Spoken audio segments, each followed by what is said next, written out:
Arturo Sicario. Claro, sí, es la afición. Sí, bueno, claro.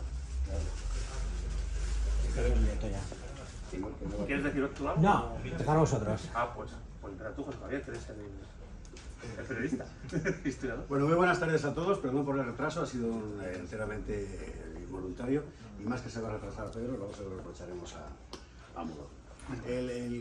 Como todos sabéis, el objeto de esta reunión concurridísima es darle la bienvenida al último libro de Santiago Almesilla, libro en el que a mí me ha tocado un papel que no es muy habitual, que es el de epiloguista. Normalmente hay un prologuista, que suele ser alguien en quien confía el autor por alguna razón, y en este caso hay un epiloguista, que es alguien a quien no controla el autor por ningún motivo, pero el asunto sí que me parecía especialmente interesante. Entonces, al margen de lo que aprecio a Santiago, el propio objeto de reflexión que este libro plantea me pareció de enorme actualidad. Es verdad que he visto el título así, ¿no? El derecho a la autodeterminación en Carlos Marx puede parecer una tesis doctoral de las que había en la Unión Soviética en los años 60. Pero no estamos en los años 60. Y esto es lo más importante desde mi punto de vista. Es decir, hace un instante comentábamos con un compañero historiador de Badajoz, ¿verdad?, como las figuras de las Cortes de Cádiz no podemos seguir viéndolas como las veía la crítica española de principios del siglo XX. El tiempo pasa, en fin, hay que poner a los personajes en su contexto. Y con una figura como Carlos Marx ocurre lo mismo. Lenin, no Marx. Es Lenin. Es Lenin, sí. Es Lenin. Con una figura como Carlos Marx ocurre lo mismo, por lo siguiente. Ya la voy a Lenin. Disculpa. No, ya la voy a Lenin. Y es que desde que el fantasma empezó a recorrer Europa, como el otro día recordaba Rufián, sin saber de quién hablaba, ¿verdad?, en las Cortes, van a pasar 200 años. Y en esos 200 años, toda la reflexión que después Lenin efectivamente convirtió en movimiento político, no tiene nada que ver con el mundo presente. De tal forma que uno puede empezar a leer a todos estos autores enteramente al margen de su contexto político concreto. Por supuesto, su contexto político concreto es decisivo para entender por qué hacían las cosas que hacían, por ejemplo, el derecho de autodeterminación en Lenin, pero lo que a nosotros nos llega hoy es, por así decir, el concepto desnudo, desprovisto de lo que en aquel momento significaba, ¿no? Y, por tanto, con un significado nuevo, que es el que nosotros podemos darle hoy. Aquí es donde entra la cuestión del derecho de autodeterminación, que de toda la retórica que comienza con los movimientos de afirmación individualista de la filosofía moderna, es seguramente el que de una forma más pujante ha llegado a nuestro tiempo. Porque, por así decir, es la justificación plena de cualquier esfuerzo de voluntad puramente prometeica, si ese es el término, ¿verdad?, para darle una forma enteramente subjetiva al mundo. Y lo que hoy estamos viviendo, en muy buena medida, transportado por la ideología woke, decía Michel Maffesoli, el sociólogo francés, el otro día, que el woke en cierto modo es una caricatura de la Ilustración, ¿no? Es precisamente eso, la reducción de todo el universo mental ilustrado, y el socialismo y el comunismo forman parte de ese universo ilustrado, ¿verdad?, a un puro impulso de la individualidad. Ese derecho a la autodeterminación hoy lo encontramos, por supuesto, en los movimientos de carácter separatista, es una evidencia, pero lo encontramos también en cosas como la autodeterminación de género. Y al final, una idea clave, que es la idea según la cual uno puede no solo decidir libremente lo que es al margen de las circunstancias materiales reales, sino además exigir a los demás que lo reconozcan como tal, aunque la evidencia sea que no lo es. A partir del momento en el que esto se consagra como una realidad, además que puede imponerse sobre los demás y organizar estructuras institucionales, jurídicas y demás, pues empezamos a tener un problema, porque entramos simplemente en una lucha de individualidades, claro. De tal forma que llegamos a una contradicción tan evidente como que yo puedo exigir que se me perciba como, no quiero ser peyorativo ni que nadie se sienta mal, como Shaka Zulu, un guerrero, ¿verdad? Y otro puede exigir autopercibirme como otra cosa. Y entonces, ¿qué derecho a la autodeterminación de quién puede más? es perfectamente absurdo, pero ese tipo de contradicciones lógicas es al que se ha llegado en una filosofía de emancipación de la individualidad que ha llegado a un punto, desde mi punto de vista, y esto ya entiendo que sea discutible, sin retorno. Hegel decía que la modernidad podría entenderse como una afirmación sucesiva de la individualidad en varias oleadas. La reforma protestante es la afirmación del individuo frente a la doxa de la Iglesia Católica, frente a Dios. La Ilustración era la afirmación de la individualidad del conocimiento frente al saber doctrinal de la Iglesia. La Revolución era la afirmación de la individualidad frente al orden político tradicional. En cierto modo es así. Hay después una afirmación de individualidad también, en este término, en este caso colectiva, que es la que traduce en el derecho a la autodeterminación el mismo. Y hoy estamos en la afirmación de la individualidad incluso contra la propia evidencia de quién es uno, qué es la ideología de género. Es decir, como qué me percibo yo. Mi percepción individual, aunque no sea lo que materialmente soy, predomina sobre lo demás. Claro, ¿dónde está el asunto? Pues el punto de quiebra está en que uno no puede decir que se autopercibe como algo que objetivamente no es y al mismo tiempo pretender que sea verdad. Entramos en una fase, desde mi punto de vista, contradictoria, que por así decir, cierra el ciclo de sucesivas afirmaciones modernas de la individualidad, ¿no? Del individualismo. El derecho a la autodeterminación, en términos políticos, digamos que estira esto, de identidades colectivas, quiero decir, estira esto también hasta un punto sin retorno. Abiertamente plantea una situación bélica, o si queréis conflictiva, por no ir demasiado lejos, puesto que la autodeterminación de una identidad colectiva, como por ejemplo catalana, y solo catalana, choca con la autodeterminación de la identidad colectiva como catalana española. ¿Y quién se autodetermina más de los dos? En realidad ninguno. Y por otra parte, y esta es la clave del problema que plantea Santiago y a la que ahora iremos, ¿quién ha dicho que la autodeterminación tenga que ser, su producto tenga que ser aceptado? Puesto que en realidad la autodeterminación no es propiamente tal nunca, uno existe porque otro le mira, ¿no? Y esto, por cierto, es una frase de Marx: la sociedad es quien piensa en mí, quiero recordar, ¿verdad? Uno no se puede autodeterminar, siempre hay otro, todos estamos heterodeterminados, e incluso nuestra visión sobre nosotros mismos, lo sabe cualquier psicólogo, en buena medida depende de nuestra relación inmediata con los demás, y no del juicio que otros tengan, que también, ¿no? Sino de nuestra relación con nosotros, que es la que nos construye. Este elemento de carácter radicalmente comunitario, tanto del individuo como de los pueblos, que es una cosa que en variantes socialistas como las de Proudhon, por ejemplo, están muy vivas, la mecánica leninista la termina convirtiendo en algo absolutamente contradictorio, porque sencillamente es contradictorio pensar en un sistema colectivista en el que al mismo tiempo ha reconocido la capacidad de autodeterminarse a unos colectivos y no a unas personas. Con ojos de hoy, en España, aquí, ahora, lo que tenemos es, por una parte, la presión absolutamente brutal de la autodeterminación individual, como corresponde a la cultura woke que nos rodea, y al mismo tiempo, desde el punto de vista de la política cotidiana, la presión de las autodeterminaciones territoriales que cabalgan sobre los intereses de las oligarquías autonómicas, etcétera. Así que por lo tanto tenemos una autodeterminación gallega, etcétera, en cuanto que o andaluza, puesto que hay una autopercepción andaluza. De aquí, ¿cómo se sale? En realidad solo se puede salir mediante una crítica del concepto de autodeterminación. Y me parece que el punto fundamental de este libro de Santiago, además del análisis histórico sobre lo que representa Lenin y el movimiento leninista, etcétera, radica fundamentalmente ahí. Es una crítica básica a la idea de autodeterminación como una idea, digamos, psicológicamente útil, pero en términos sociológicos y políticos inválida e incluso profundamente contraproducente, puesto que solo genera conflicto y parte de la negación de una realidad obvia y básica, que es que somos lo que otros ven, en todos los casos, tanto individual como colectivamente, somos lo que otros ven. ¿Esto es posible contarlo hoy?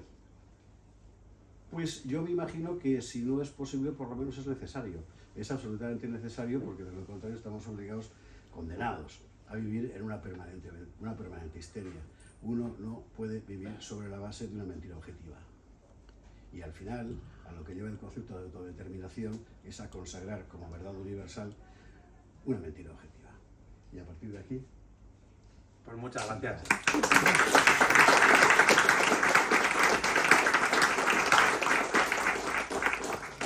Bueno, buenas tardes a todos, gracias por estar aquí, gracias a la librería Alfaro por permitirnos hacer la presentación en Madrid, que después, desde enero que hemos intentado, que es cuando salió el libro, hacerla.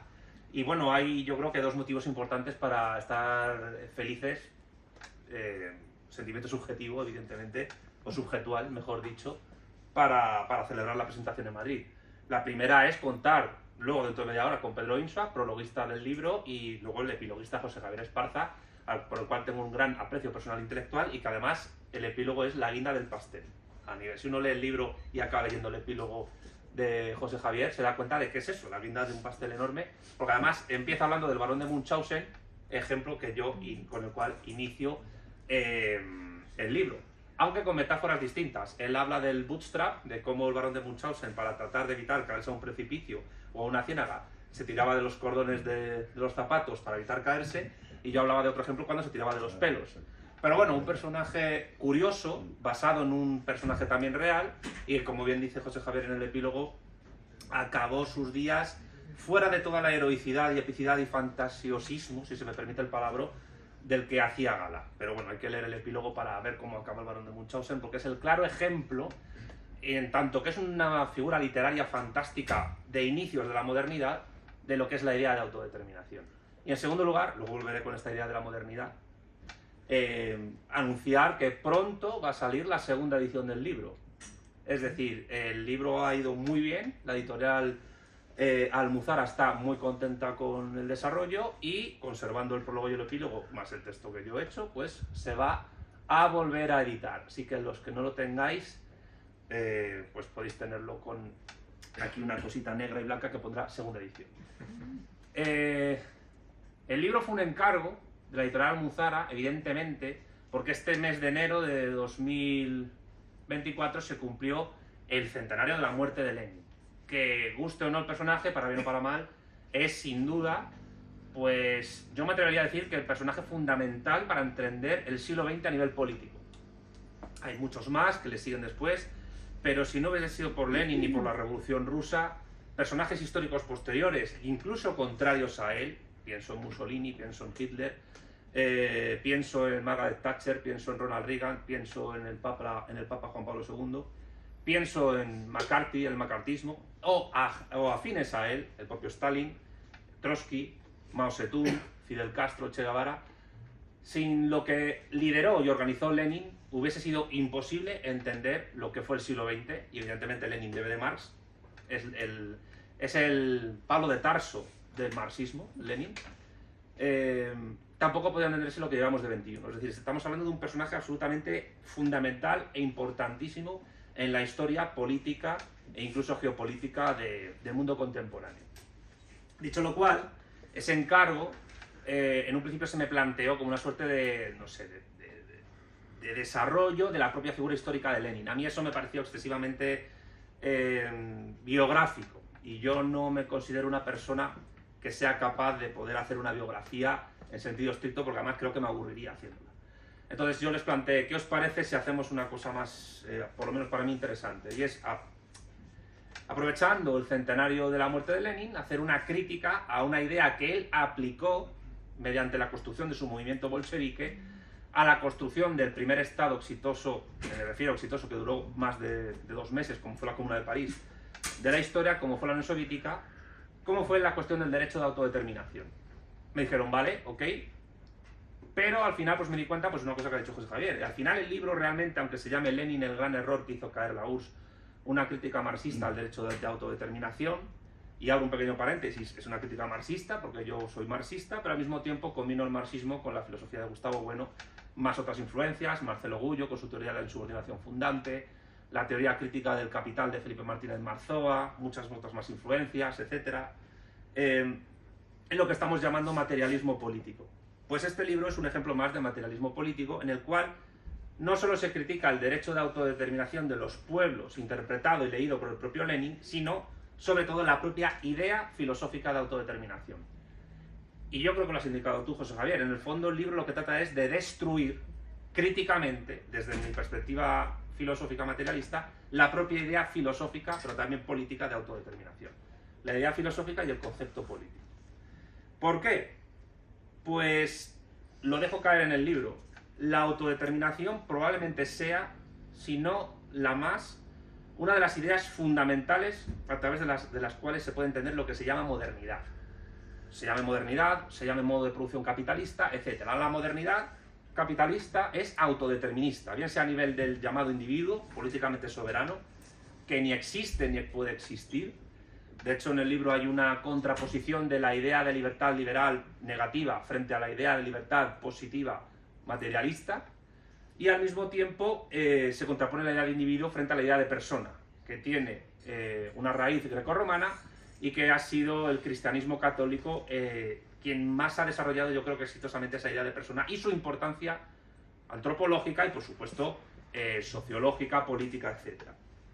Entonces, frente al individuo, reivindico la persona y reivindico también la cuestión de la heterodeterminación o codeterminación, que son términos que Gustavo Bueno ha utilizado muchas veces para decir que la autodeterminación es un término metafísico en el sentido peyorativo de la palabra, porque la autodeterminación no es más que la idea de que algo puede ser causa sui. Para un creyente solo Dios puede ser causa sui. Para un ateo materialista nada puede ser causa sui. ¿Qué es una causa sui? Pues una causa incausada. Algo que es única y exclusivamente causa de sí misma o de sí mismo y que no necesita fenómenos externos a él para existir. Ahí está la clave para entender la idea de autodeterminación o incluso la idea de creación judía, que es el antecesor lejano de la idea de autodeterminación, que a través de la incrustación de la idea de creación en el cristianismo medieval llega a la modernidad y es transformada sociológica y políticamente por el protestantismo, particularmente calvinista, y de manera muy... digamos, hay dos vertientes. Está la vertiente más, digamos, volkis del luteranismo, que pregna en el romanticismo alemán y que es fundamental para entender el nacionalsocialismo, pero por otra parte está la versión calvinista puritana, que tiene su antecedente particular en ciertos grupos puritanos escoceses e ingleses, los Covenanters, que me parecen un grupo histórico muy interesante, porque son los antecedentes del movimiento Whig. El movimiento Whig en Inglaterra es el que luego, tanto en Inglaterra como en Estados Unidos, se apropian del término liberalismo, que es un término nacido en España, pero lo insertan dentro de una tradición anglosajona que, aunque los liberales de la Constitución de Cádiz beben de tradiciones propiamente castellanas y aragonesas, hispánicas, medievales, y tienen influencia ilustrada francesa también, sin embargo es al final la tradición Whig la que se ha apropiado completamente del término español liberal y lo ha contextualizado en ese sentido. Los Covenanters, cuando nacen, hacen un juramento, porque Covenant es una especie como de... es una palabra que significa juramento, testamento, firma, en el que ellos se proponen combatir a España, a la Iglesia Católica y a Felipe II. ¿Qué significa esto? Atención a lo que voy a lanzar. Que en su raíz o núcleo, luego vemos cómo es el curso y el cuerpo histórico de esto, pero en su raíz o núcleo, los Covenanters, como antecedentes de los Whigs y por tanto antecedentes del liberalismo realmente existente actual, surgen contra España, contra el catolicismo y contra el Imperio Español. Pero los desarrollos que se dan en la Inglaterra de los siglos XVI y XVII, a través de un montón de guerras civiles entretejidas con guerras religiosas, la Revolución Gloriosa de 1688, Cromwell, la persecución de los anglicanos a los puritanos y a los congregacionalistas, un grupo religioso tremendamente interesante, pues se llega a la idea de que no es posible reformar la Iglesia anglicana desde dentro, que tiene unos excesivos componentes católicos. Hay algunos que lo intentan, hay otros que no, y muchos se van, en el Mayflower famoso, a Estados Unidos. Bueno, a Estados Unidos no, perdón, a Norteamérica, pero siendo luego eso la base de lo que luego después será los Estados Unidos de Norteamérica. Vamos a intentar acostumbrarnos a decir Estados Unidos de Norteamérica, porque en inglés no existe el término estadounidense, y hay que dejar de llamarles Americans, porque América es un continente que va de Groenlandia, que es una colonia danesa, hasta Tierra de Fuego y hasta el mar de Oces, mal llamado pasaje de Drake. Y yanquis y ya está. Bueno, los yanquis... Los sureños no son yanquis, pero bueno. Pero no nos vamos a meter por ahí. vamos a intentar recombinar el asunto. Cuando llegan los presbiterianos y los congregacionalistas a América del Norte y empiezan a generar comunas religioso-políticas autogestionadas e independientes unas de otras, porque tienen su propia jurisdicción político-religioso-jurídica, se sientan las bases de la idea de lo que yo llamo en el libro autodeterminismo político. E insisto, ahí hay una base judaica importante, porque es el judaísmo que mete desgraciadamente la escolástica en el cristianismo medieval, en el cristianismo, la idea de creación, que la conocían los griegos antiguos, pero a diferencia del mundo cristiano, los griegos pensaban que Dios y el mundo o el universo eran entes eternos, infinitos, que existían desde siempre y que no tenían apenas comunicación entre sí. Los griegos conocían la idea de creación, pero básicamente se la tomaban a pitorreo. Pero es con el judaísmo y con el cristianismo, y particularmente con el protestantismo, como la idea de creación se seculariza, llega a la idea de autodeterminación, que a través de un montón de instituciones que van generando estos congregacionalistas, presbiterianos, puritanos en Estados Unidos, primero de formación de clérigos y después de universidades, porque Harvard y Yale primero fueron centros de formación de pastores protestantes, desemboca en una mezcla curiosa en el siglo XVIII norteamericano, que coincide con el llamado primer despertar evangélico. Hubo un segundo despertar en el siglo XIX, también muy profundo, pero ese ya se entra dentro del contexto de la doctrina Monroe y el destino manifiesto, que es el israelitismo político propio de Estados Unidos. En el siglo XVIII, el primer despertar evangélico coincide con esta eclosión presbiteriana autodeterminista y congregacionalista y las influencias del iluminismo, la ilustración francesa, pero también inglesa, John Locke, David Hume, en Norteamérica, en las 13 colonias. Y de ahí que yo afirme en el libro que el primer texto políticamente autodeterminista de la historia es la Declaración de Independencia de los Estados Unidos de Norteamérica del año 1776, en el cual además se introduce, curiosamente, como una especie de axioma que debe buscar el sujeto, la persona en vida, una idea puramente subjetivista, porque se habla de libertad, prosperidad y de búsqueda de la felicidad. Y esto se conecta con lo que ha hablado José Javier de la autodeterminación individual, de la idea del individuo políticamente soberano que puede hacerse a sí mismo independientemente de las circunstancias que vive históricas en el presente y de las pasadas y de las futuras incluso, porque claro, hay un apartado en el libro que se llama Siempre dependemos de los demás. No solo nos determinan los que están vivos, a veces nos olvidamos que los que están muertos también ejercen y determinan nuestro lugar en el mundo actual, nuestro ser, nuestra forma de ver las cosas, nuestra forma de comportarnos, de hablar con los demás, de relacionarlos, y nosotros además, junto con los muertos, influiremos en aquellos que no pueden influir en nosotros, pero nosotros en ellos sí, que son los sujetos del porvenir. Pues bien, es a partir de ahí, más luego las revoluciones atlánticas que se llaman tradicionalmente en historiografía, como el autodeterminismo político, si lo podemos definir así, partiendo de ese autodeterminismo filosófico previo religioso, empieza a fraguar fuertemente en el siglo XVIII y en el XIX y el XX.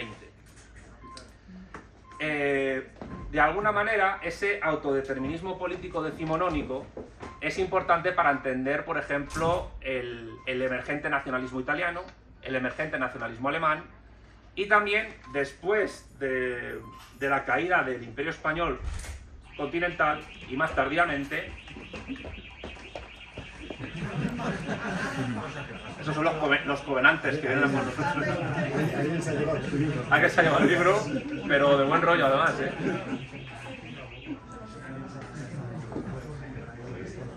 Bueno, estamos condicionados por la alarma incluso para hablar.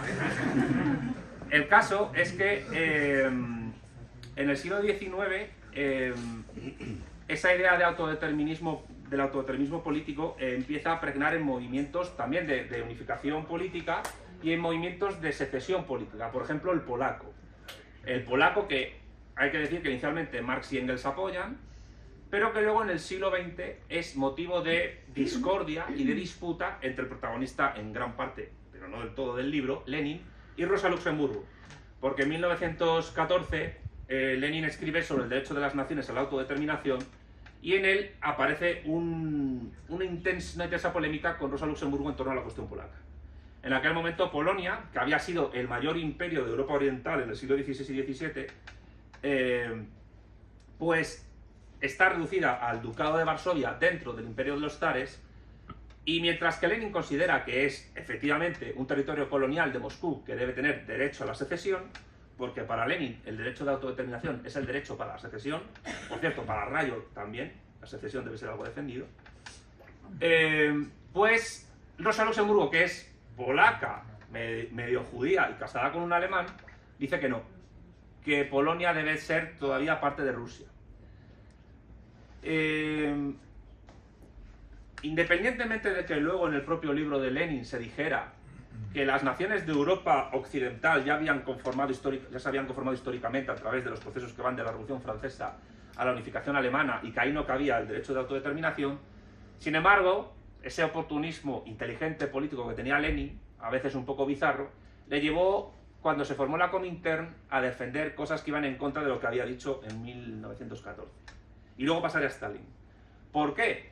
Porque Lenin en el libro sobre el derecho de las naciones a la autodeterminación entendía que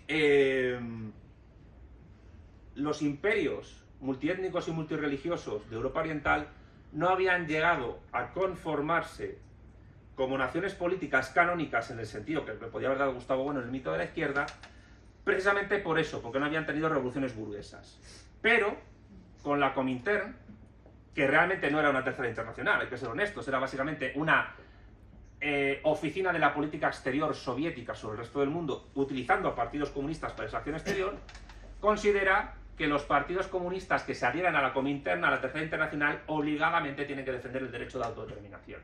Y ahí encontramos, bueno, auténticas ataraxias ideológicas, como el Partido Comunista Francés defendiendo la autodeterminación de Bretaña, o el Partido Comunista Rumano defendiendo la de Transilvania, que podría tener algo más de sentido porque, vale, Transilvania durante bastante tiempo formó parte del Imperio Austrohúngaro, pero, hombre, si la idea es tener un Estado-nación unido, potente, sobre el cual tiene el proletariado que le basa a la condición de clase nacional, como dice el Manifiesto Comunista, ¿qué sentido tiene, pues, partirlo en trozos?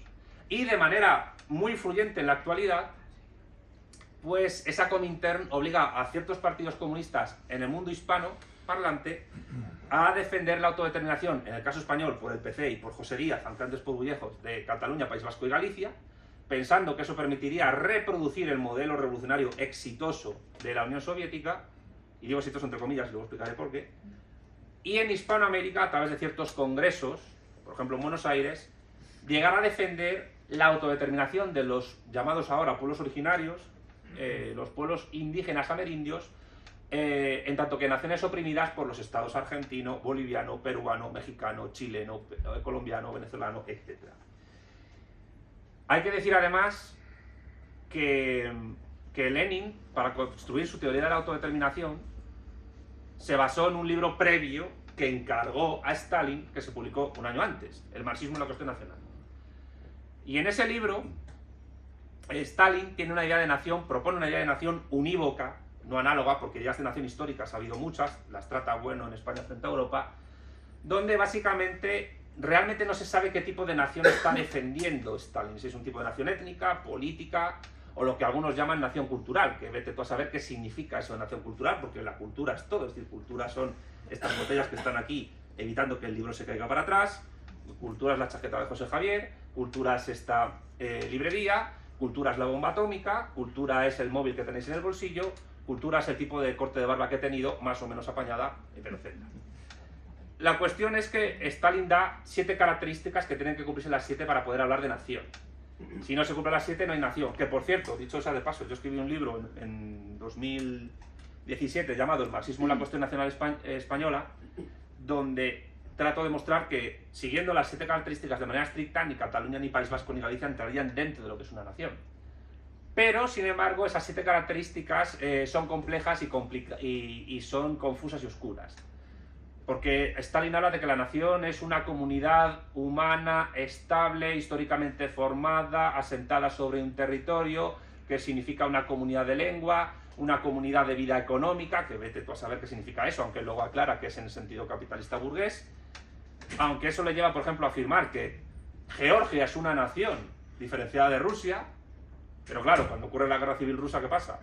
Pues que Stalin, Ordzhonikidze y otros bolcheviques georgianos invaden la República Menchevique de Georgia y la incorporan a la Unión Soviética.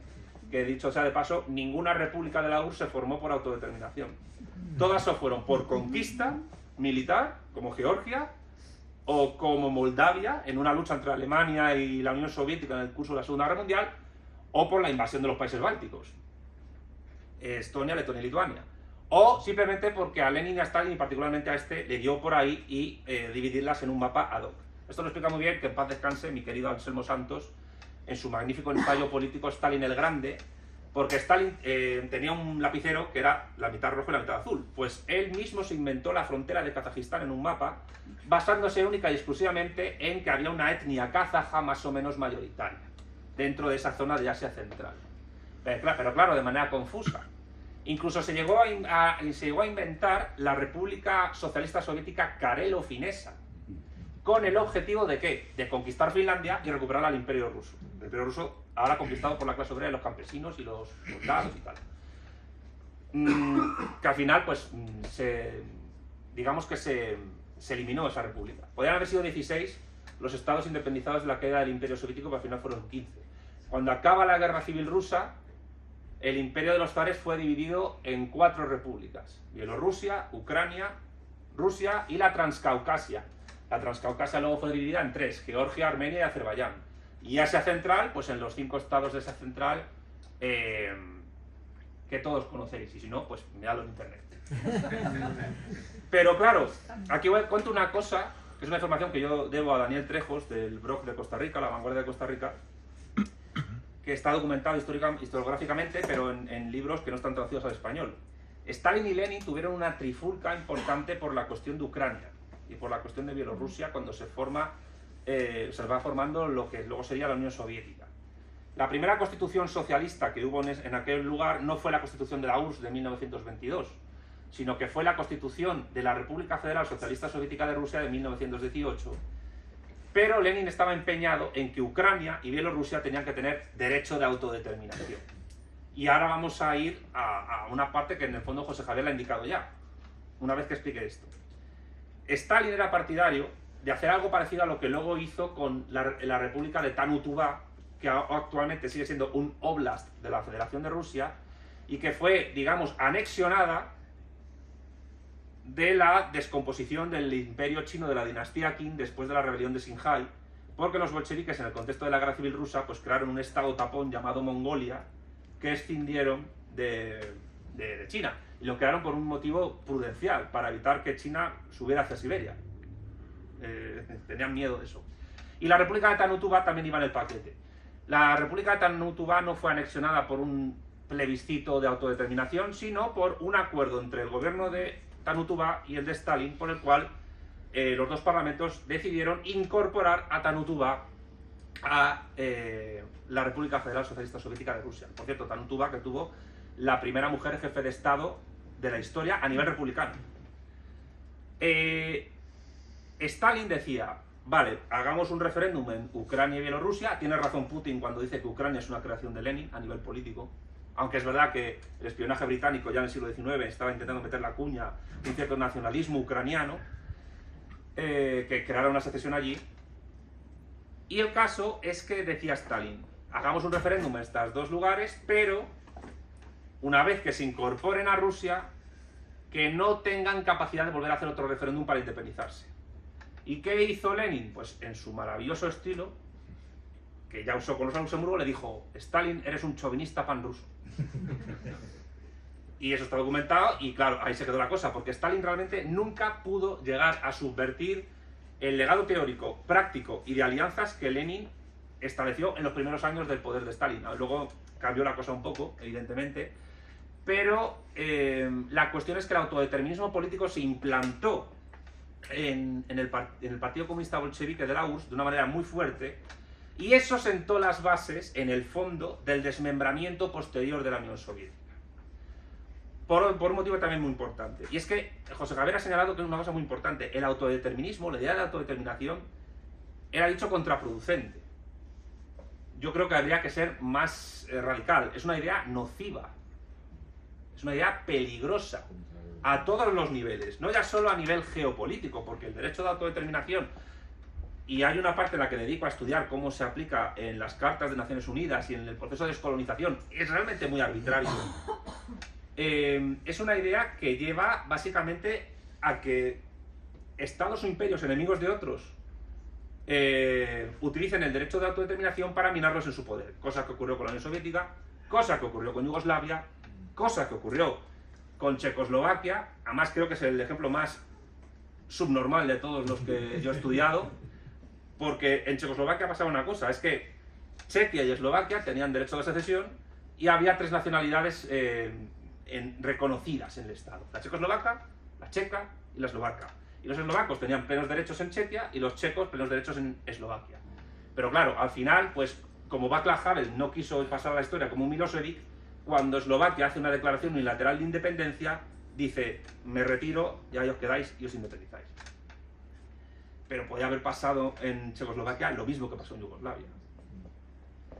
La cuestión es que la idea de autodeterminación, cuando es incluida en el cuerpo constitucional de un Estado, carcome a ese Estado porque básicamente sienta las bases para su suicidio. Y encima no sirve de nada el votar, porque todo depende de la correlación de fuerzas en la dialéctica de clases de estados y imperios, que es el motor de la historia. Y pongo un ejemplo que los que sean rusos de aquí lo recordarán. En febrero de 1991 hubo 15 referéndums en las 15 repúblicas soviéticas. 4 de ellos medio legales, Estonia, Letonia, Lituania y Georgia, pero en los 15, por mayoría abrumadora, más del 70 y tantos por ciento, incluso al 90%, se decidió en las 15 repúblicas continuar con la unidad de la URSS. ¿Qué pasó en agosto? ¿Por qué? Porque ya la familia Rockefeller, ya el Club de Roma, ya Kissinger y ya la propia nomenclatura del Partido Comunista de la Unión Soviética se ocuparon de desmenuzar la Unión Soviética, para que veamos lo que significa en el fondo el derecho de autodeterminación. ¿Qué es lo que pasa con las izquierdas en España? Pues que las izquierdas, al igual que el liberalismo, y el liberalismo es una ideología de izquierdas, son autodeterministas, primero por influencia de la Comintern, y no solo desde Bullejos y José Díaz, porque ahí está el texto de Pasionaria de España, Estado Multinacional del año 1970, sino también porque consideran que el derecho de autodeterminación es un derecho democrático, porque a nadie le puede hacer daño votar, lo que dice Rufián, etc. Pero claro, incluir el derecho de autodeterminación en el fondo implica incluir el privilegio de secesión y la inclusión en un orden constitucional jurídico de la capacidad de que unos sujetos, unos ciudadanos de una nación política, vamos a poner el caso de Cataluña para hacerlo más familiar, sería básicamente, si el orden constitucional español incluyera el derecho de autodeterminación en sí, ello implicaría que todos los ciudadanos españoles o extranjeros con derecho a voto en un plebiscito censados en municipios catalanes, y aquí quedarían excluidos los catalanes que estén censados fuera de Cataluña, tendrían el privilegio de secesionarse y de romper la unidad nacional mediante un voto en el cual yo, que estoy censado en Madrid o que vivo en Salamanca, no podría hacerlo. Y yo estoy contra Vijano. Yo creo que los vivos no tenemos por qué decidir con nuestro voto el trabajo que los muertos han hecho para construir la patria, que conste. Pero incluir eso no es un mero ejercicio democrático, es un mero ejercicio de aplicación de una idea que a la larga puede llevar a la violencia política y a la destrucción y a la necrosis cancerosa de una nación política. Lo mismo pasa a nivel individual con la autodeterminación de género, que yo lo único que me voy a limitar a hacer aquí es recomendaros, ya que estamos en una librería, el magnífico libro de Sandra Mercado, La estafa del transgenerismo, donde él, porque Sandra es un hombre, nos cuenta lo que supuso la autodeterminación de género para su persona a nivel físico. Sobre todo la primera parte del libro, que es durísima de leer, durísima. Pero te deja muy mal cuerpo, pero merece la pena leerlo. Y a nivel del individuo políticamente soberano, que supuestamente se puede secesionar de su patria, de su clase, de su religión, de su familia, y convertirse en una suerte de, voy a hacer la broma, transexual budista adorador de Satán que vive en Nueva Zelanda y es musulmán suní, que es lo que defiende el liberalismo con su idea de individuo políticamente soberano, pues nos lleva también a la hidroponía social, el concepto de Alicia Melchor, el sujeto hidropónico. ¿Sabéis lo que es la hidroponía, verdad? No. La hidroponía, pues te lo cuento, pues muy divertido. Hay un tipo de cultivo agrícola en el cual, pues en vez de tener las raíces en la tierra, está suspendido mediante unos tubos metálicos, etcétera, regados en el aire en un almacén. Entonces, ¿qué es un sujeto hidropónico? Es un sujeto sin raíces en la tierra. Es como los nómadas digitales, los que están dando tumbos por allí. Es una figura muy interesante a nivel filosófico, porque básicamente la tendencia que se está dando, porque la idea de autodeterminación es plenamente moderna, es a convertirnos a todos poco a poco en sujetos hidropónicos. En tratar de, mediante ese nomadismo laboral, digital y social, dar tumbos por el mundo con una laptop o con un... bueno, yo no controlo mucho de estos cachivaches, de hecho tengo aquí un móvil de hace 4 años y está medio roto y me da igual. Pero básicamente, pues, ser una especie de jóvenes, no de Jovenlandia, pero jóvenes hasta los 50 o 60 años, sin arraigo familiar, sin arraigo sindical, sin arraigo de amistades y básicamente, pues eso, la hidroponía pura y dura llevada a la sociedad. La autodeterminación como idea filosófica, como concepto político, ideológico, que tiene una evolución histórica que yo he tratado de desarrollar en el libro, parte precisamente de esa idea de que todos, a nivel personal y también los pueblos, son causa incausada sin que haya elementos externos que lo hayan conformado. Y por eso es curioso, porque la codeterminación entre personas, entre grupos, entre clases y entre estados es fundamental para entender el mundo que nos rodea, a nivel de pasado, presente y también un poco de porvenir. Aunque en el porvenir influimos nosotros, pero ellos a nosotros no. Pero sí nos pueden, a lo mejor, podemos hacer prognosis de lo que puede pasar y actuar en consecuencia. Pero evidentemente los estados se reconocen entre sí. Y esto no implica reducir la codeterminación a tener un asiento en la Asamblea de Naciones Unidas. Porque antes de que existiera la ONU, la Sociedad de Naciones, ya existía diplomacia, ya existían embajadas, ya existía la capacidad de que existiese un poder federativo entre estados para tener acuerdos bilaterales, ya existían embajadores y ya existía la guerra, que es una forma también de codeterminarse muy curiosa. En definitiva, y para no alargarme más y esperando a que llegue Pedro Insua, pues yo os invitaría, si no lo tenéis, a haceros con el libro y a leeros el magnífico epílogo de José Javier Esparza y a tratar de entender que cuando una idea, esto lo decía muy bien Spinoza, de una idea errada se pueden derivar construcciones más o menos coherentes pero también erradas.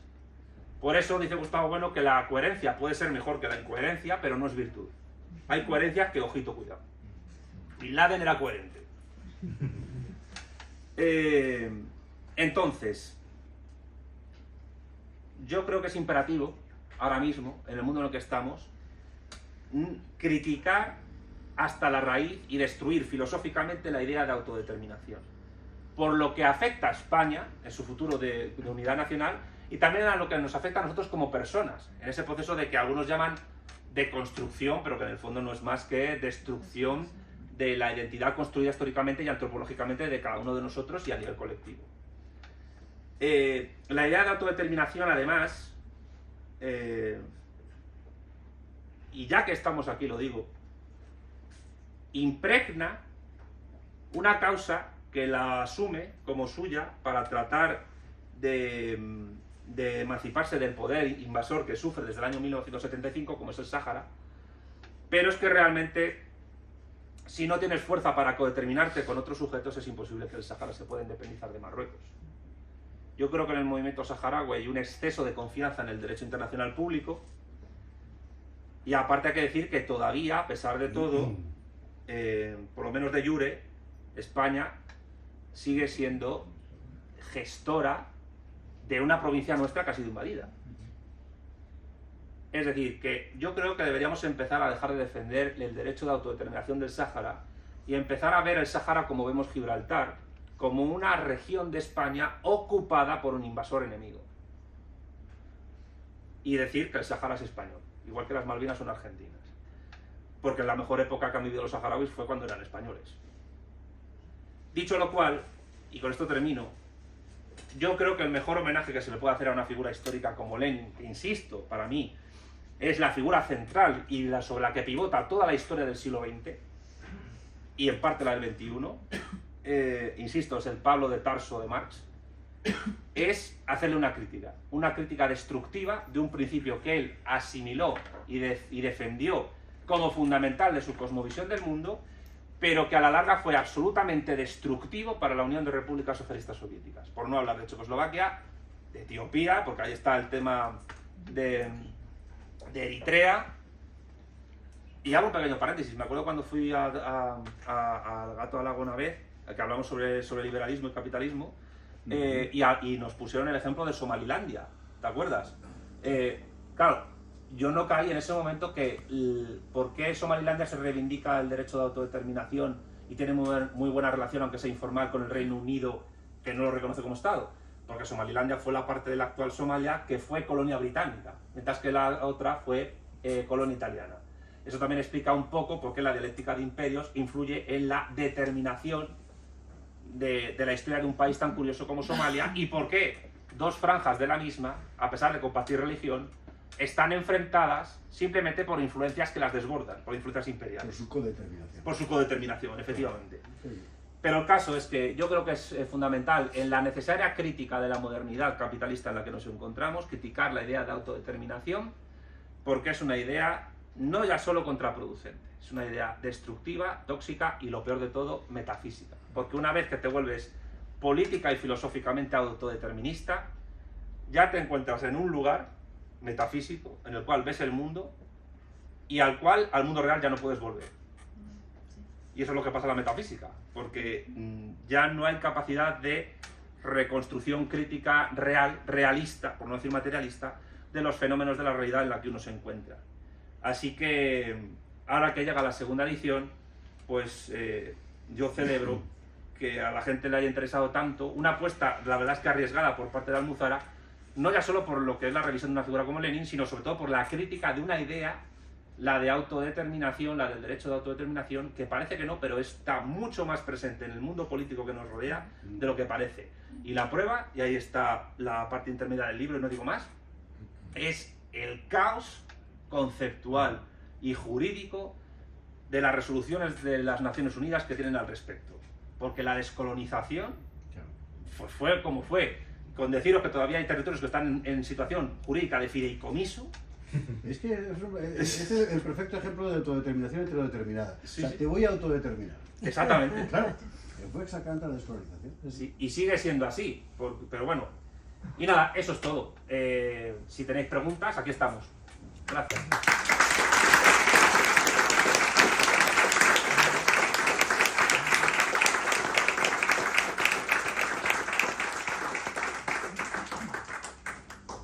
Pues, a ver, tú primero y luego tú. Hablas en el libro sobre el peso que puede afectar la autodeterminación en aquellos años en el resultado de la Primera y Segunda Guerra Mundial. Sí, pero sobre todo me centro en los efectos que en la Primera y en la Segunda Guerra Mundial, bueno, es que son conflictos distintos aunque estén concatenados, porque la Revolución Rusa y la Guerra Civil Rusa, que fue la guerra civil europea más sanguinaria del siglo XX, no se pueden entender sin la Primera Guerra Mundial. Pero al mismo tiempo no se puede entender el desarrollo y desenlace de la Segunda Guerra Mundial sin la forma en la que Stalin, digamos, que frena y atempera la idea de autodeterminación y su aplicación. Porque claro, los bolcheviques pensaban honestamente que la revolución proletaria mundial era inevitable. Más Lenin que Stalin. Yo creo que Stalin era mucho más pragmático a nivel político que Lenin. Pero Stalin entendía que, bueno, lo dejamos ahí en la Constitución soviética, y la de 1936 fue la última que él reformuló, pero no lo vamos a aplicar nunca, porque como la revolución al final se dará, pues todos los obreros se unirán y ya está.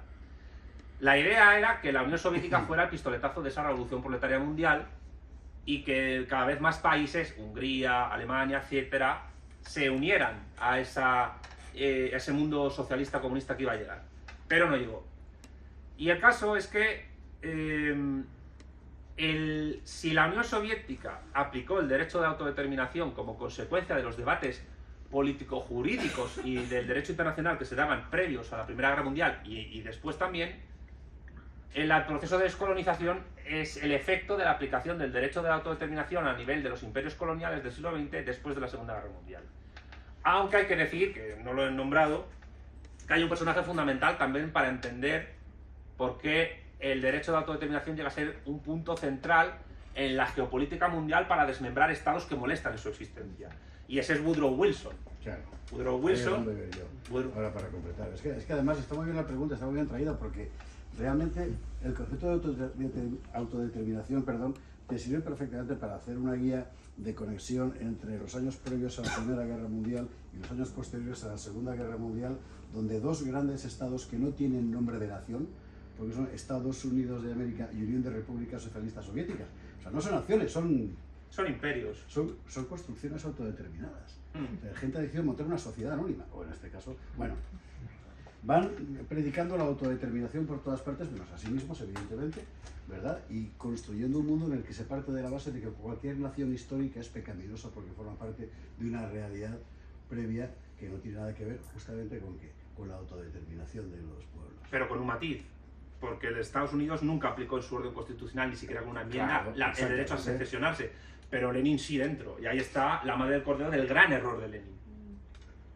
Pero Woodrow Wilson y Lenin coincidían en una cosa, y es que los dos querían desmembrar el imperio austrohúngaro. Sí, como Kant, eso es un Sí. clásico de la Y obsesión, Lenin por la cuestión de la cercanía con Serbia a nivel cultural, y Woodrow Wilson simplemente porque le molestaba para los planes y programas geoeconómicos de Estados Unidos. Y he de decir, quizás era inevitable que el imperio austrohúngaro se desmembrara, puede que sea así, pero la catástrofe geopolítica que supuso aquello está todavía por ser analizada. Ahí está coleando. Es muy interesante que lo que desde mi punto de vista es el fundamento de la política ilustrada, que es la paz perpetua de Kant, y luego las ideas para la historia universal en clave cosmopolita, la obsesión plena del ilustrado, masón, en fin, de europeo de la época, es que desaparezca el imperio austrohúngaro. Sí, sí. Porque es el último vestigio del orden tradicional. ¿Para qué?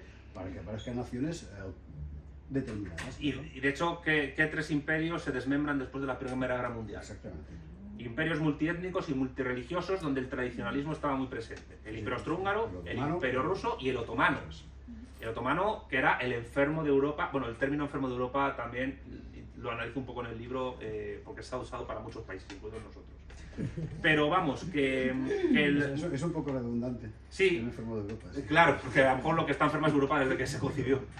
Pero el caso es que hay la idea de autodeterminación está intrínsecamente, digamos, desarrollada en la construcción de Estados Unidos como nación.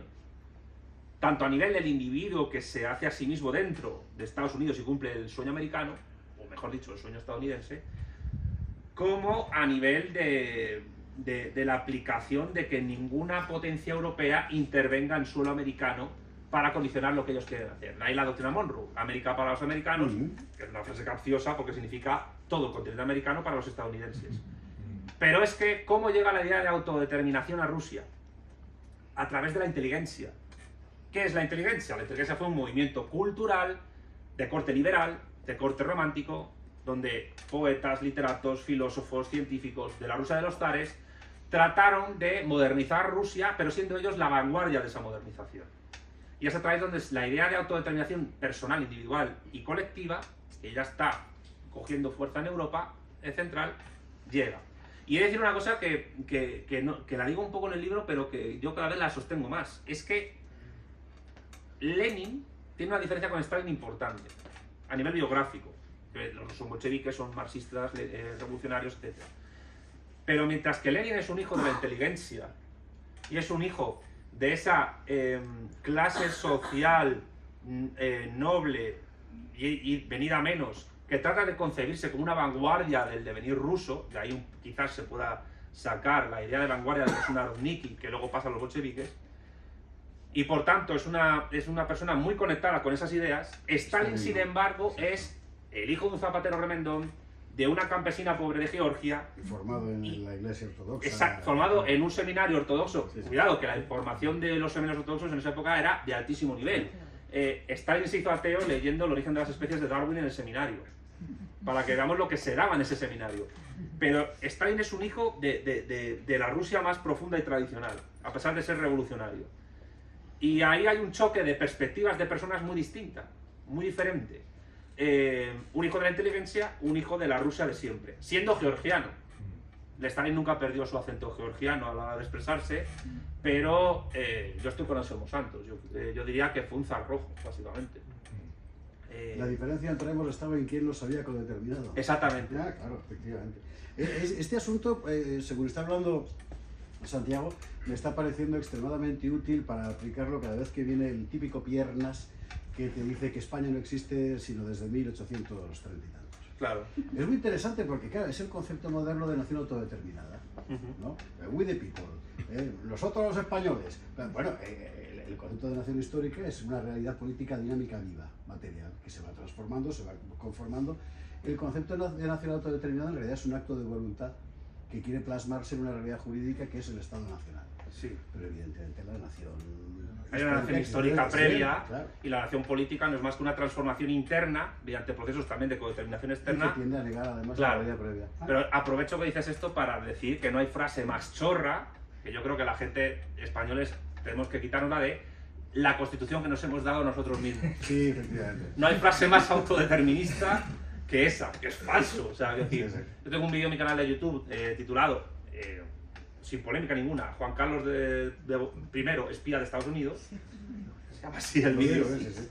Donde explico estas cuestiones, por no hablar de la amenaza de Estados Unidos a España, de si no entres en la OTAN, reconocemos la independencia de Canarias. Además que no la dimos antes de nacer muchos, o sea, nos dimos la constitución antes de nacer. Claro, claro, es la democracia que tanto nos ha La costado. dimos desde antes de ser concebido, ya estábamos dando nuestra...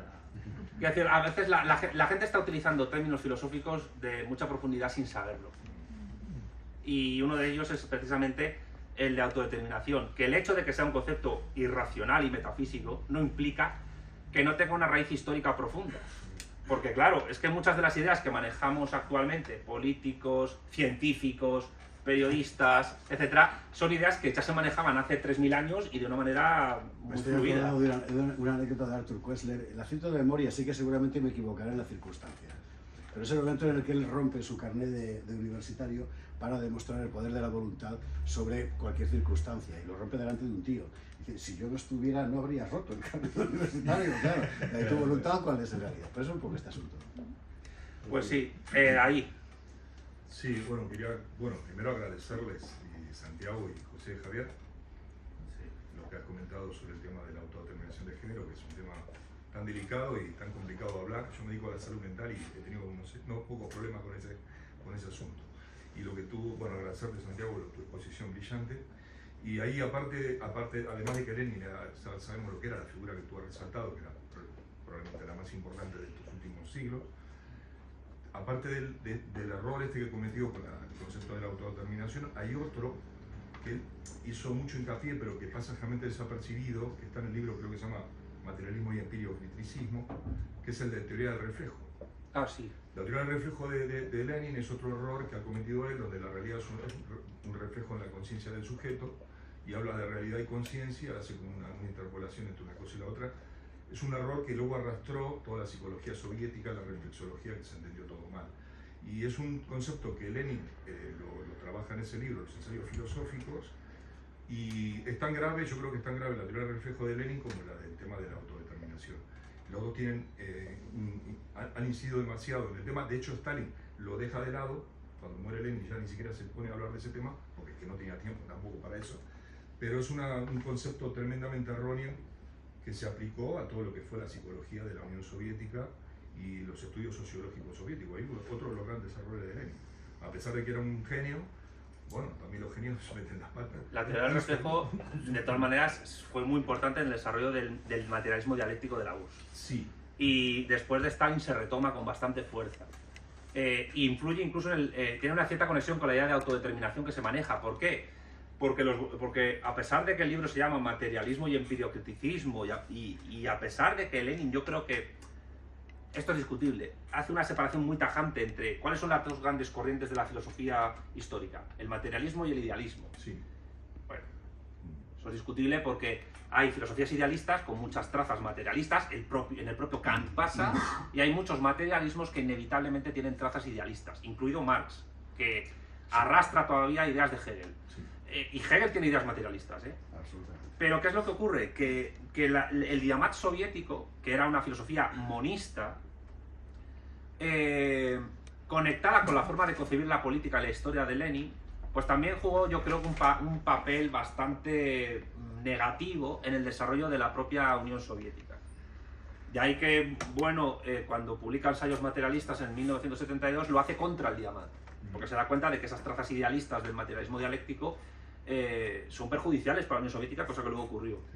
Y claro, la cuestión es que construir una filosofía materialista, se llame materialismo filosófico, se llame materialismo político, que purgue de esos elementos idealistas y metafísicos en el sentido peyorativo de la palabra que le da Marx, no en el sentido, la metafísica es lo que hoy ya algunos llaman ontología, es simplemente el estudio del ser. Pues la metafísica que estaba metida ahí en el diamat, pues tuvo su importancia para lo que fue el desarrollo del colapso del mundo comunista. Todos los imperios tienen su filosofía implantada, o desarrollada, o ejercida desde el poder. En el caso del mundo anglosajón, ¿cuál es la filosofía hegemónica? La filosofía analítica. Por cierto, el marxismo anglosajón es un marxismo analítico que está en contra de la idea de dialéctica porque dice que es pseudocientífica. No se han enterado de nada, porque la dialéctica en Hegel, por ejemplo, o en Platón, no es una ciencia. Como saber hacer puede serlo, porque es la primera acepción de ciencia, pero es básicamente un método filosófico ontológico, que es lo que han entendido los analíticos. Pero la filosofía analítica anglosajona, yo creo que también tiene mucha conexión con la forma en que se concibe el autodeterminismo de género o político en el mundo anglosajón. Y de ahí, pues que yo creo que se pueda conectar la filosofía analítica pues con gente como Judith Butler y toda la filosofía postmoderna que hay. Que yo creo que los que se dedican a la psicología lo sufren por desgracia, pero no solo, ahí están, pues yo qué sé, si te vas ahora a una facultad de sociología, de politología o de la propia filosofía, la verdad es que se te cae el alma al suelo. Sí, había una ahí, otra ahí y otra aquí, sí, ahí. Vale. Yo quería hacer un poco de autocrítica porque si bien es cierto que nosotros, claro, decimos, pero ¿cómo va Cataluña a autodeterminarse si luego hay otras fuerzas extranjeras o internas que la determinan, ¿no? La autodeterminan? Pero claro, luego vemos a Estados Unidos, por ejemplo, en su guerra de independencia, que obviamente con apoyos extranjeros, luego consigue firmemente su soberanía y es más, luego, pues con el paso del tiempo, pues se acaba convirtiendo en un imperio que acaba pues aumentando su influencia por todo el mundo. Y claro, nosotros también desde España también tenemos a lo mejor ese fallo de decir, nosotros también nos queremos autodeterminar respecto a Europa, queremos fortalecer, por así decirlo, nuestra soberanía en determinados aspectos y queremos que otras naciones latinoamericanas se autodeterminen o ejerzan su soberanía frente a Estados Unidos para conformar pues una nueva plataforma política, etc. Te ha hecho la autocrítica a ti. Claro. Esa Sí, no es sé, una ¿cómo autocrítica. lo- Vale, pues me alegro que me hagas esta pregunta, pero como dice Jack el Destripador, vamos por partes. Pues Javier Esparta es un gran conocedor de la historia de Estados Unidos y sabe que la independencia formal de las 13 colonias que luego se llamaron Estados Unidos de Norteamérica no implicó ipso facto que esas 13 colonias se convirtieran ya en un imperio. Ni siquiera el avance de la conquista del oeste a través de la aplicación de la doctrina Monroe lo hizo. Quien yo creo que mejor ha explicado esto en los últimos años es Marcelo Gullo, cuando en el último libro, Lo que América le debe a España, por no hablar de su teoría de subordinación fundante, explica cómo Estados Unidos de Norteamérica se convirtió en un imperio realmente. ¿Por qué? Porque prácticamente hasta, incluso después de la guerra de secesión, ahí está Pedro Insua, un aplauso.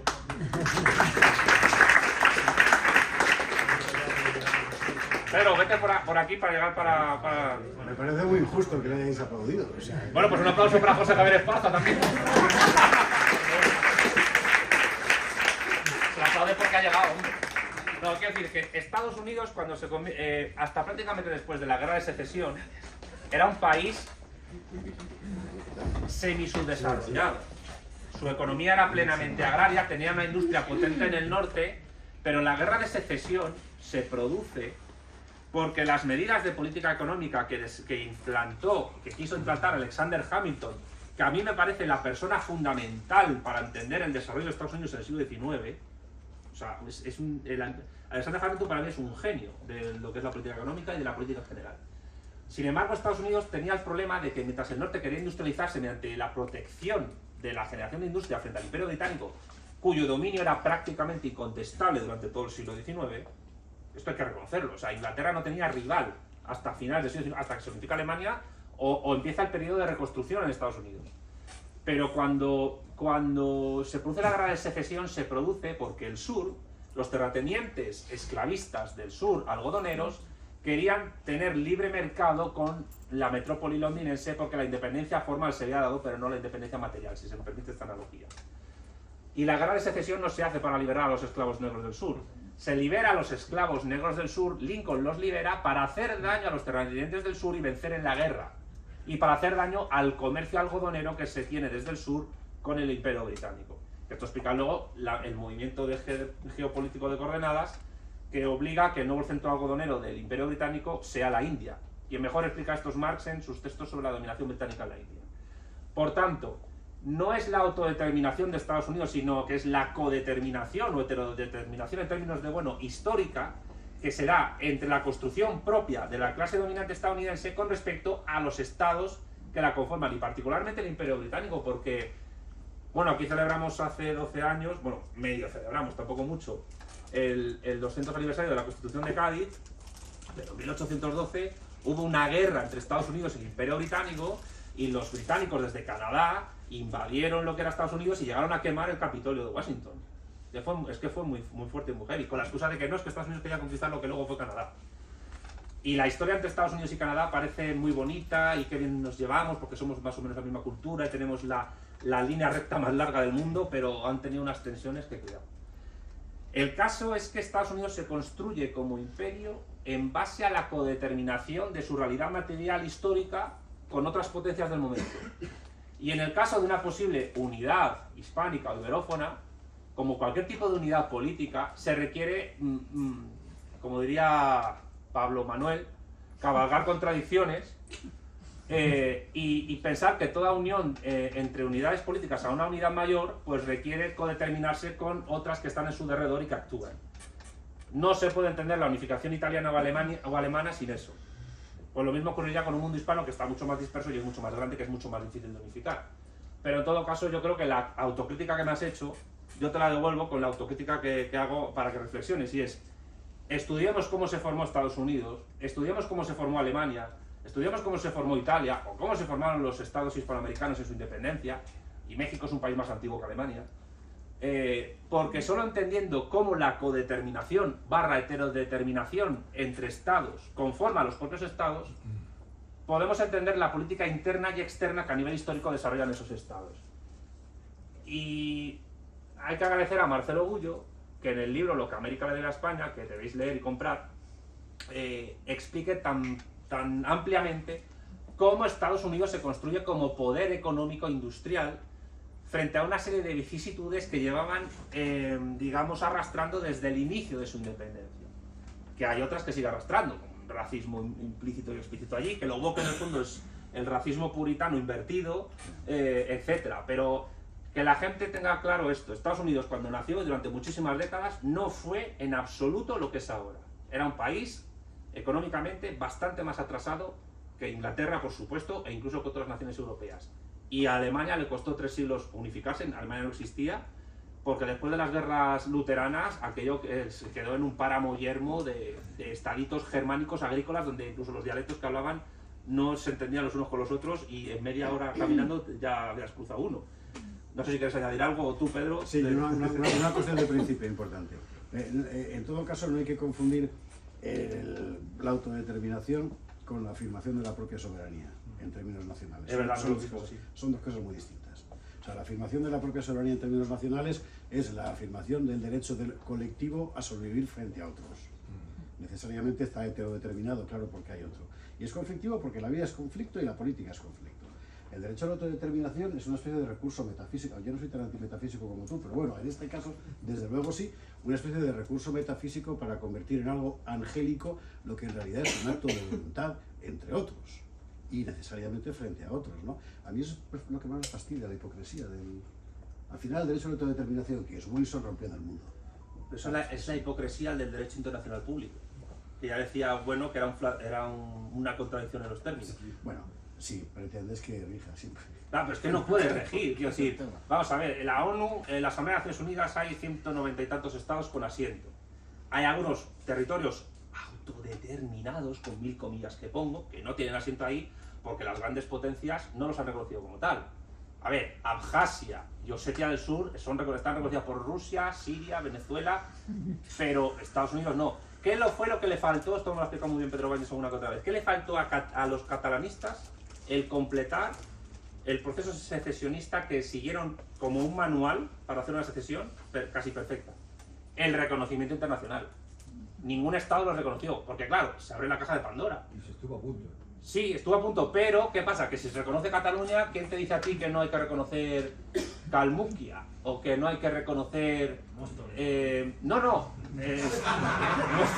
Bueno, esto llevado al absurdo, pero que decir, hay muchos estados en el mundo, que no son solo España, que tienen territorios con un incipiente movimiento secesionista que busca sus alianzas externas para codeterminarse. Vámonos al cono sur, los araucanos barra mapuches, Sí, bueno. que ¿dónde tienen su oficina, por cierto? En Bristol. Claro, es que es un invento, ¿no? Es un Pero invento. California. California. California está una ola autodeterminista muy importante. En Texas hubo una hace unos años, pero bueno, si nos vamos a Francia, el nacionalismo corso vuelve a revitalizarse. Si nos vamos a Italia, tenemos el tema del Véneto, barra Padania. Si nos vamos a Bosnia-Herzegovina, pues está la República Serbia, que tiene sus tensiones con un Estado que ni siquiera es formalmente democrático en el sentido liberal de la palabra. Es menos incipiente Baviera, pero bueno, o sea, cualquier movimiento que sea marginal se puede reactivar en algún momento simplemente porque una potencia le interese. ¿Y qué estados son al final los importantes a la hora de codeterminar que un territorio con una población sea un estado o no? Sobre todo, no solo, pero sobre todo los 5 que tienen asiento en el Consejo de Seguridad de la ONU, que son Francia, Reino Unido, Rusia, como de la Unión Soviética, China y Estados Unidos, que tienen intereses contrapuestos. ¿Por qué desde el Parlamento de Bruselas se ha fomentado desde hace un año y pico con la guerra en Ucrania la balcanización del Imperio Ruso porque es un imperio colonial? Porque quieren autodeterminar pueblos oprimidos, como los hay que quieren autodeterminar el Turquestán Oriental, que es Xinjiang, o el Tíbet, o la Mongolia Interior en China, o el tema de Hong Kong. Y por cierto, fijémonos la codeterminación y cómo está ahí eso que se llama, que es un nombre que a mí no me gusta, el de inteligencia. Que habría que llamarlo espionaje, no sé por qué se llama a sí mismo inteligencia, como si el resto de ramas del saber fueran subnormales. Pero claro, a mí me llama la atención. El resto del ministerio sí que lo es. Ah, bueno, sí. Bueno, el ministerio de la subnormalidad. Pero el caso es que las radios que más propaganda han hecho por la independencia de Xinjiang, del Turquestán Oriental de China, ¿dónde estaban situadas desde hace décadas? En Alemania. Es decir, que al final la autodeterminación es simplemente una herramienta geopolítica de disputa del dominio sobre territorios, poblaciones y recursos. De hecho, los nazis, en el punto 1 de su programa, del NSDAP, incorporaban el derecho de autodeterminación para justificar el ¿qué? El Anschluss con Austria. Es un instrumento geopolítico, sin más. Que haya gente que se lo crea como el epítome de la democracia es el problema. De la democracia o de la autorrealización personal del sujeto, del individuo. Ese es el problema. Yo, si me permite, Sí. justificar un poco por qué estoy aquí, no ahí, porque primero pedir disculpas, estaban juntas de evaluación, estas cosas de los profesores que tenemos que hacer, y además fue un poco improvisado, y entonces, pues, una hora tarde que he llegado, lo siento. Disculpas a todos. De todas formas, el principio de autodeterminación empieza a partir de un momento dado. Ni los romanos apelaban al principio de autodeterminación, empieza a partir del siglo XIX. Empieza cuando el concepto de nación tiene papel político. Entonces empieza lo que empiezan a llamar también a partir de ese momento el principio de las nacionalidades. Porque es la nación el sujeto soberano. Y entonces ahí empieza, ¿cuáles son las naciones? ¿Cuáles son las naciones? El principio de las nacionalidades, que trataron pues de Margal, el propio... Todo el mundo estaba tratando el principio de las nacionalidades, es decir, el principio de las nacionalidades lo que dice es que a cada nación, un Estado. El principio de... El problema que tenemos Massimi, con ¿no? nación. El ego cogito de la política, ¿no? El cogito de la política es a cada nación un Estado. Pero claro, ¿cuál es la nación? Y la nación concepto etnológico, etnográfico en principio, que es la negación del Estado. Entonces, la propia ambigüedad de la noción de nación, su utilización política es el problema. Y aparecen dos problemas contemporáneos que antes no están, que antes uno registra este problema que ahora es fundamental. ¿Cómo es que ahora es fundamental y un siglo antes es que ni hablaban de él? Porque no existía, porque no estaban las coordenadas. Pero se estaba ya fraguando antes. Pero no hay coordenadas para poder tratar ese problema porque no aparece el concepto de nación política. No aparece, está ahí, no hay nación política. Entonces, dos asuntos aparecen como problemáticos y aparecen en el foro digamos, en el ágora de la política como asuntos fundamentales y antes no estaban. Que son el problema de la representación, esa nación que es el sujeto político. Antes era el rey. El rey estaba claramente representado, estaba localizado. Eran los dos cuerpos del rey, famosos, ¿no? De Kantorovich, o como se llama el sujeto este. Kantorovich, ¿cómo se llama? Que tú de estas cosas sabes mucho. No sabía que tuviera dos cuerpos el rey. Ya me parecía muy alto. Que quede ahí. El libro de Kantorovich, no se acuerda. Y tiene un libro... Acabo de salir del siglo IX, que es el próximo libro que aparece en octubre. O sea, que el próximo año. Y tú le quieres meter en el 19. Bueno, pues los dos cuerpos del rey. Es decir, el rey es el cuerpo soberano, que representa al rey, y el cuerpo físico del rey, ¿no? Entonces, el rey claramente representa a la política, a la soberanía, y es claramente representado, es el soberano. No hace falta, no hay problema de representación. Y la camarilla que envuelve al rey son los que hacen las leyes, los que hacen cumplir. O sea, digamos, en el absolutismo, pues el rey es la figura y no hace falta, es la propia representación de su propia soberanía, es el mismo, son los dos cuerpos del rey. Sin embargo, cuando la soberanía está depositada en la nación, ¿cómo se representa? A través de esas asambleas, ¿no? La Revolución Francesa lo que hace es, no, nosotros somos ahora los representantes de la nación, nosotros somos la nación, dice el tercer estado.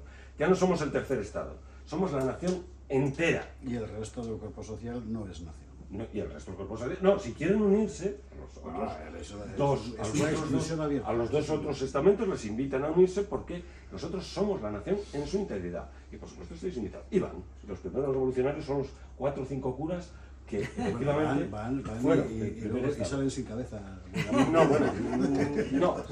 eso no salió sin cabeza. La idea del tercer estado... Si Sieyès no salió sin cabeza, por lo contrario. La idea del tercer estado, que es precisamente de Sieyès, claro, bueno, Talleyrand es otra historia, es la exclusión abierta. No, somos la nación en su integridad, por el hecho de nacer, en su integridad, por el hecho de nacer francés, ya tienes los derechos. No hay pasillos estamentarios. Ahí hay un problema, porque excluye, hay muchos, muchos, pero uno de los principales, hay una exclusión importante. Al resto del mundo. No, por ejemplo a los franceses esclavos de Haití. No, pero son los jacobinos precisamente los incluyen, y los jacobinos incluyen a los askenazos, a los judíos y a los protestantes y a todo Dios. Por el hecho de ser francés da igual la condición.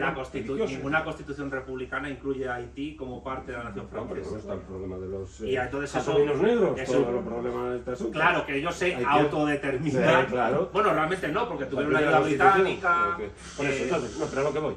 Y termino, perdona, que encima estoy aquí interrumpiendo y generando polémica después de llegar una hora tarde. Se está autodeterminando ahora mismo Pedro. Para desaparecer. Como la pantera rosa.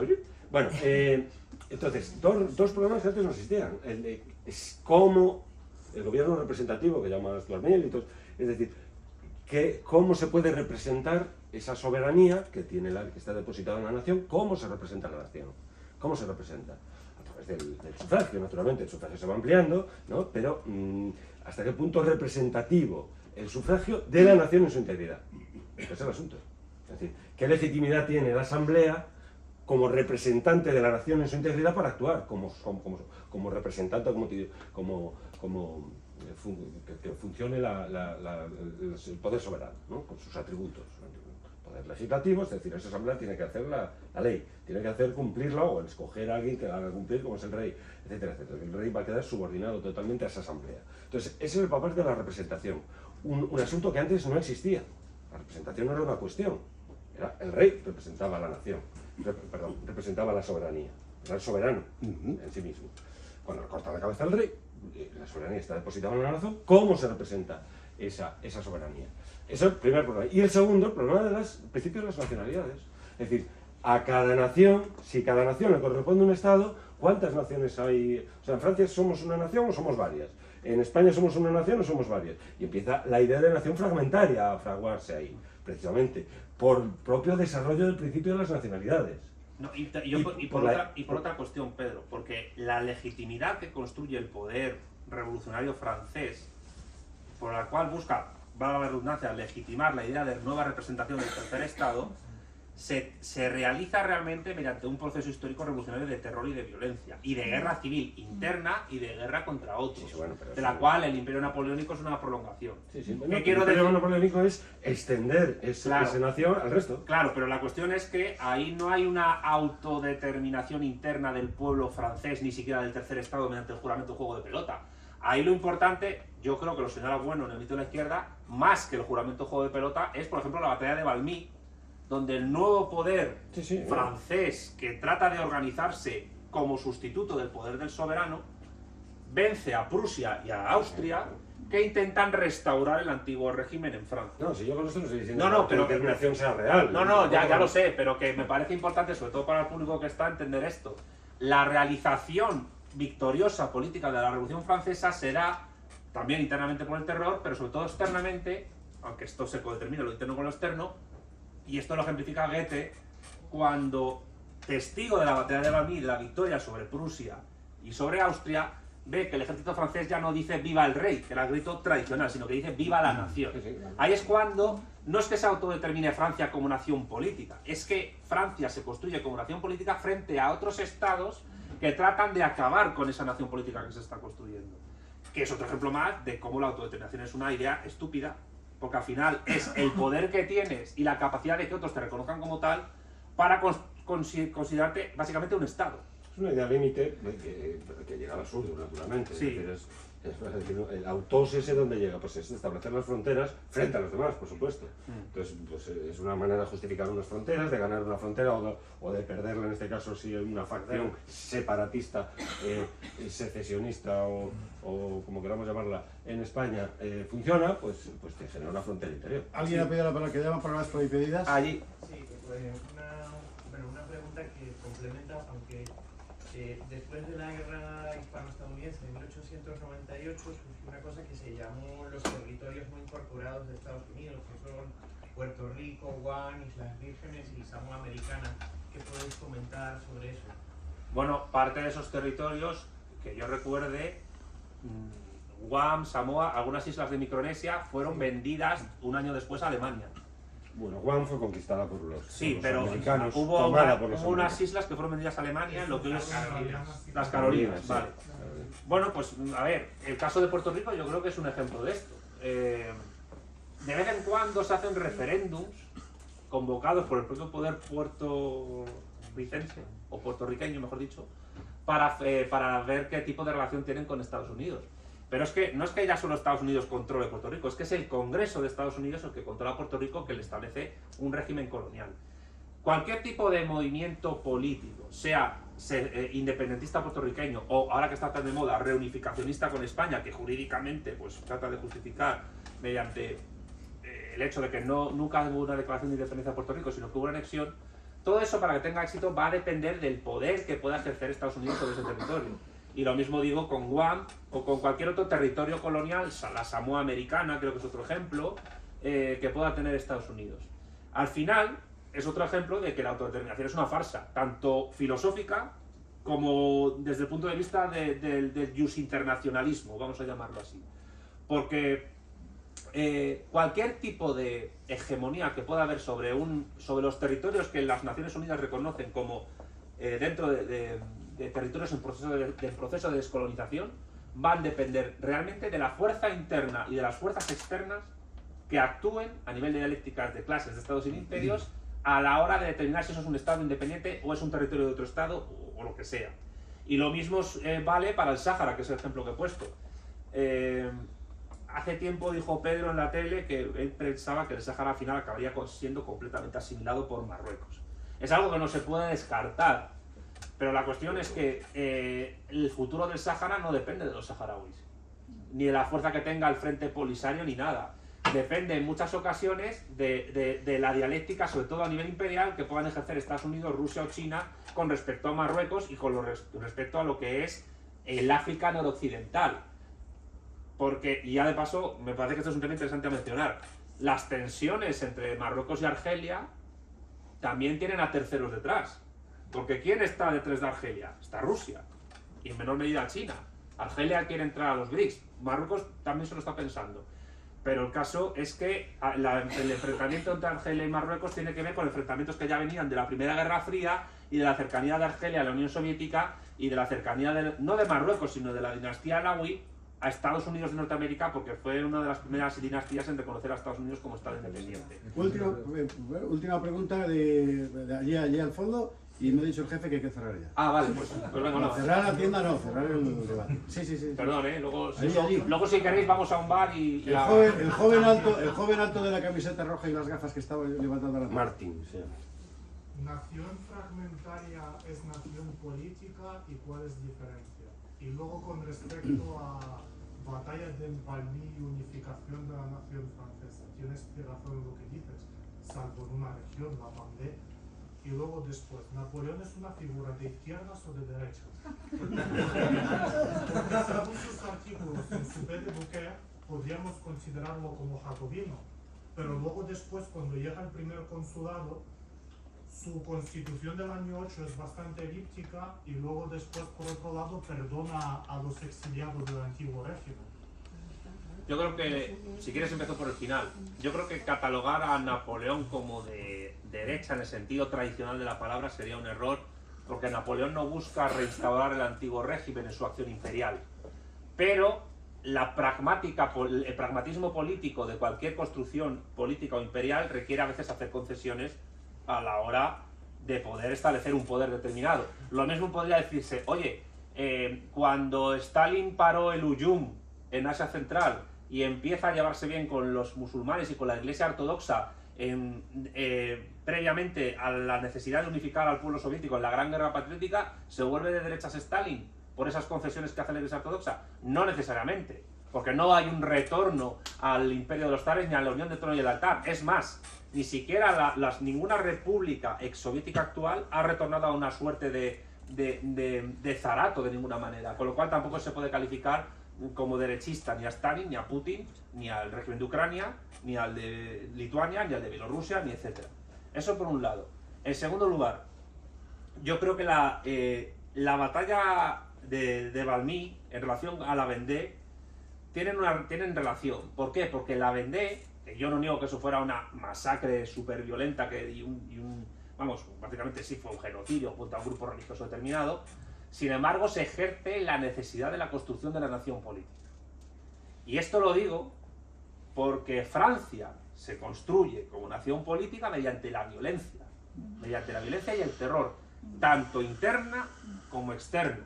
Porque la izquierda política, jacobina, la primera, surge históricamente mediante la guillotina y mediante la guerra de la Vendée y mediante la invasión de otras potencias europeas a las que se le oponen.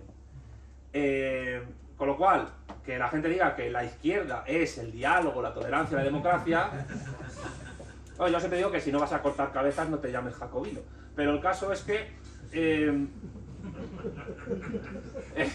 el caso es que no puedes entender el proceso de lo que es la Revolución Francesa sin las luchas de clases internas que están en Francia y sin las luchas con otros estados que luego intentan, digamos, una vez que es derrotado Napoleón en Waterloo, reinstaurar el antiguo régimen en Francia, y la monarquía de Luis XVIII no llega a ser propiamente absolutista plenamente, ni siquiera la de Fernando VII llega a serlo plenamente, después de los 100.000 hijos de San Luis, y también porque la derrota de Waterloo y el clima que se instaura en Europa después del Congreso de Viena, sin embargo, sienta las bases, debido a sus contradicciones internas y sus debilidades, a lo que no lo hemos mencionado el término, pero en el fondo Pedro y tú lo habéis dejado caer cuando habéis hablado del siglo XIX, es la famosa primavera de los pueblos. Es decir, ¿qué son las revoluciones de 1830 y 48? Pues básicamente la realización de esa idea todavía no formalizada de autodeterminación de naciones que se tienen que construir como tales. Algunas sui generis como Bélgica, porque Bélgica, ¿por qué se construye como nación? Porque a Inglaterra le interesa que ni Francia ni Prusia tengan ahí una cercanía excesiva en el Canal de la Mancha, y tampoco les interesa porque ahí están las guerras anglo-neerlandesas en el recuerdo, que los Países Bajos se puedan construir hasta Valonia. Bélgica era Austria. Sí, también era Austria, pero vamos, que el caso es que a los ingleses nunca les ha interesado que los holandeses tuvieran que controlasen Bruselas.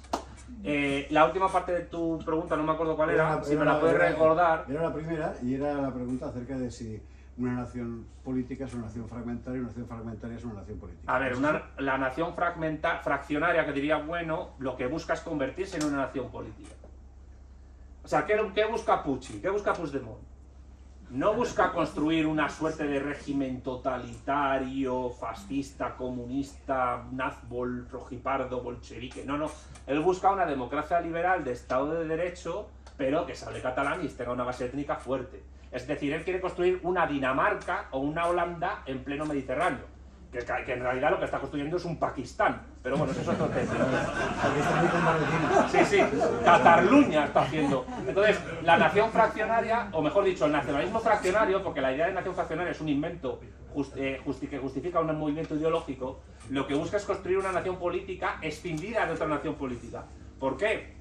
Porque esa nación política fraccionaria lo que hace es negar la nación no solo política de la que se quiere secesionar, sino la nación histórica de la que parte.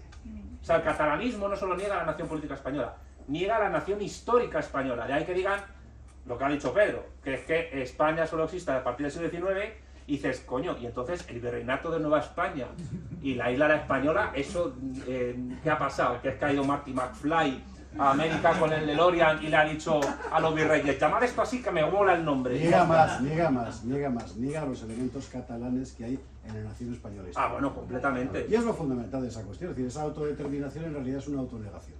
Estás negando tu realidad material, histórica, palpable, para construir otra que es puramente intelectiva. Y aquí ya...